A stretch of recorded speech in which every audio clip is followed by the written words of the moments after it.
La verdad es que nosotros estamos contentos. Es una cosa, un sorteo tradicional y esto es raro la persona que no compra, por lo menos un decímito. Hay personas que compran más, pero vamos, siempre las ventas están aseguradas en este sorteo. No nos podemos quejar.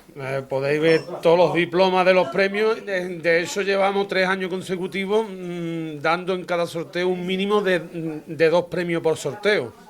O sea, son 3 navidades y el niño del 2024 también dimos dos premios también. Esperemos que este año siga la cosa igual. Eso está metido ahí en la nevera ya.